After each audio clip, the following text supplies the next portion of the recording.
noo kii doon suul moom ak bu dee animateur la woon ci rajo boobu kon xëy na fekk na ma jóge fa ndax nee naa la bi may jóge ci rajo bi boobu affaire xale yi amu fa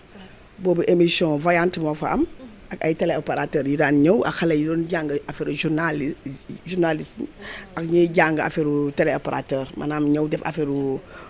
rajo ñoom waaw ñoom daal laa fa bàyyi woon man mais ñi nga xam ne dañ fa mujjuwaat ba koy gérer ba koy suulal ay bébé loolu yëguma ko wax dëgg yàlla loolu je n'étais pas au courant waaw parce que boobu fekk na ma bàyyi waaw loolu du ci ñàkk ndax am na ñu ko jege woon loolu ñoo xam ne ay complice am la woon loolu moom am na ci moom mais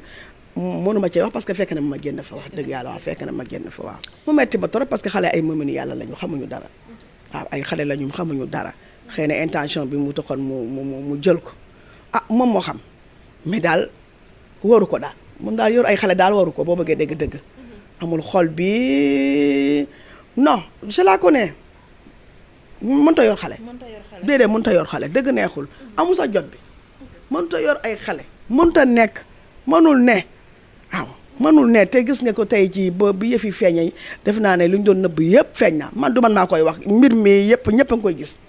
internet foo dugg boo demee Soleil da nga ko fay fekk l'Observateur da nga ko fay fekk fépp ak fépp nag mu dem nga dugg ci site internet bi gis nga gars yi ni ñu ko waxee ñëpp ko ñaawlu ndax ku ne xam nga ne xale moomuñu yàlla la xale moomuñu yàlla la. est-ce que tamit yenn saa yi parents yi duñ ci am yenn part de responsabilité. bien sûr mën nga xam ci ngay jox sa doom te nag am nag dénkaane nag doom ak bakkan na mu fooree ñoom bu ñu leen dénkaane wala est-ce que dañ mel ni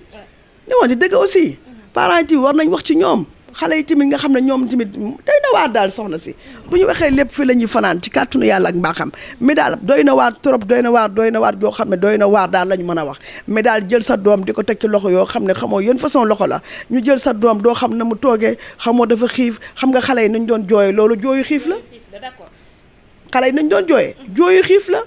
parce que am na ci vidéo bu ñu wone xale yi dañ doon jooy ñaata noonu nga fa gis